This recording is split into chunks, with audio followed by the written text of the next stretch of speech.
lanjut ya ke pengertian dari kesimpulan pantomim. Dari beberapa pendapat dari tokoh-tokoh tadi, disimpulkan bahwa pantomim merupakan seni pertunjukan yang mengutamakan gerak tubuh dan ekspresi wajah melalui bahasa isyarat. Oleh karena itu, pantomim merupakan seni pertunjukan tanpa media kata, bahkan tanpa suara apapun.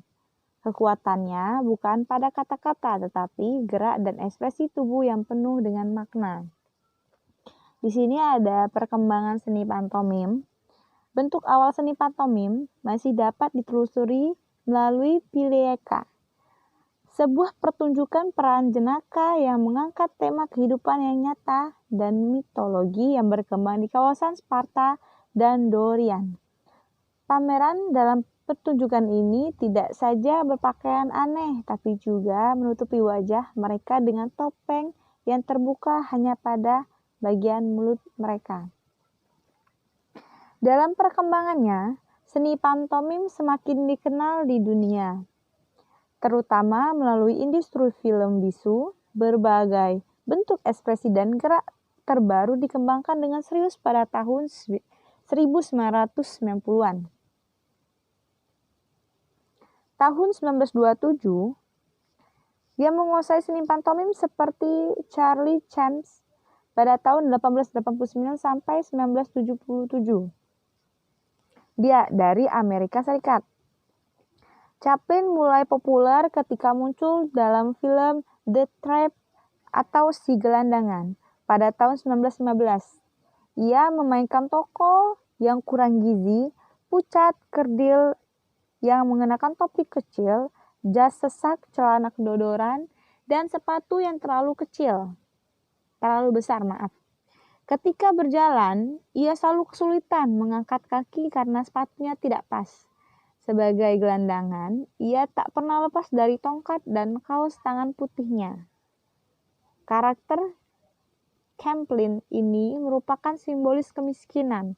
Lewat film bisu, kekuatan Chaplin adalah pantomim dapat ditangkap. Lanjut kita ke D, keaktoran pantomimer. Nah, di sini ada beberapa keaktoran pantomimer yang sangat berpengaruh terhadap pantomimer. Nah, tanpa adanya ini, pantomimer mungkin tidak akan berjalan dengan mulus atau semestinya atau sesuai dengan yang kalian inginkan. Nah, satu seperti olah tubuh. Olah tubuh itu sangat penting bagi si pantomimer. Karena olah tubuh merupakan proses lanjutan dari pemanasan atau peregangan dalam mencapai kesadaran tubuh yang mengarah pada kekuatan, kelenturan, dan ketahanan. Seorang pantomimer atau aktor menyadari perlunya olah tubuh agar stamina dan kekayaan tubuh dapat tercapai melalui proses pelatihan olah tubuh. Nah, di sini olah tubuh sebenarnya sangat penting untuk pantomimer karena olah tubuh itu bisa berkaitan dengan kekuatan, dengan ketahanan dan kelenturan, itu saling berkaitan. Nah, di situ ada di halaman 244, itu contoh-contoh olah tubuh, kalian bisa pelajari di rumah. Dari gambar 1, 2, 3, dan seterusnya, itu bisa dipraktekkan di rumah. Dan lanjut, 2, kekuatan. Pantomimer memerlukan tubuh yang energik dan menampilkan ketegasan dan kejelasan dalam setiap gerak yang ditampilkan.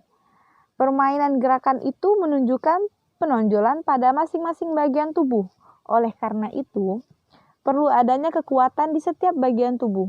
Bagian-bagian tubuh yang memerlukan kekuatan itu ialah pada bagian kepala hingga leher, badan dari pundak hingga ke pinggang, dan tangan, pinggang hingga ke kaki. Proses pelatihannya seperti gambar di halaman 245. Nah, itu kan ada keterangan tuh dari gambar 1 sampai 9. Kalian juga bisa latih tubuh kalian untuk kekuatannya di rumah. Tetapi Ustazah maunya ini harus dalam pengawasan orang tua ya, atau orang yang lebih dewasa. Seperti gambar 1 itu kan gambar kayang. Kalian bisa melakukannya ketika berdiri langsung kayang atau dari tidur langsung tegak dengan kekuatan tangan dan kaki. Nah, kayang itu juga bisa menciptakan suatu gerak seperti kaki satu berdiri, atau enggak seperti turun naik, itu juga bisa menambah kekuatan di tangan sama di kaki. Yang kedua itu gerakan lilin. Gerakan lilin itu ada 3. Yang pertama itu lilin yang kakinya lurus sampai ke atas, tahu kan? Nah, yang kedua itu kakinya lurus ke atas terus agak dibuka sedikit, seperti gambar nomor 3. Yang ketiga itu lilin duduk, terus kakinya dilebarin, kayak olahraga gitu, yang pemanasan kaki, yang kepala cium lutut. Dan yang keempat itu kelima, itu ada gerakan yang menguatkan bagian tangan menempel, kepala itu gak bisa dilakukan oleh orang-orang yang belum profesional ya, yang kakinya naik ke atas itu belum. Kalau gambar 6 itu juga bisa mengembalikan dan mempertahankan kekuatan telah dilakukan agar benar-benar menunjukkan pada kualitas tubuh pantomim. Yang nomor 7 dan 8 itu bisa dilakukan dalam waktu yang cukup lama. Nomor 9 juga itu bisa dilakukan dalam waktu yang cukup lama. Lanjut, ketahanan. Ketahanan adalah konsistensi tubuh dalam menempuh sebuah proses kreatif atau pertunjukan pantomim. Pantomimer memerlukan stamina dan energi dalam menemukan ketahanan dalam tubuhnya, sehingga pengoptimalan tubuh berlangsung secara otomatis tanpa ada pemaksaan terhadap energi diri yang berimplikasi pada kualitas pertunjukan pantomim yang tidak maksimal karena terjadi kegagapan bentuk gerak dan jalinan konsistensi tubuh, bentuk gerak dan tidak senapas.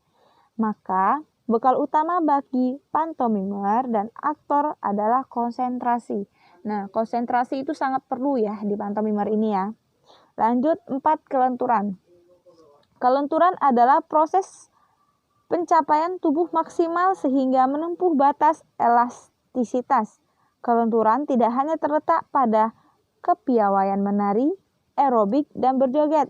Pantomimer dan aktor mampu menguasai setiap lengkuk tubuh. Pola pengembangan dapat diambil dari teknik-teknik yang terdapat pada cabang keterampilan seperti aerobik, senam, dan belah diri. Ini bertujuan utamanya untuk memperkaya tubuh agar kelenturan tubuh pantomimer terjamin, sehingga saat pantomimer dan aktor memerankan cerita, tokoh, dan bentuk pertunjukan yang ditentukan, mereka dapat menyesuaikan diri. Nah, itu ada beberapa contohnya di halaman 246. Ada beberapa contoh gerakan yang bisa kalian lakukan di rumah. Lihat contohnya. Itu satu, ada kombinasi kepala dan badan di halaman 247. Yang nomor 2 itu ada teknik berjalan kaki. Kalian bisa juga contohnya. Yang ke-249 itu kombinasi kepala, kaki, dan badan bentuk ombak. Ya,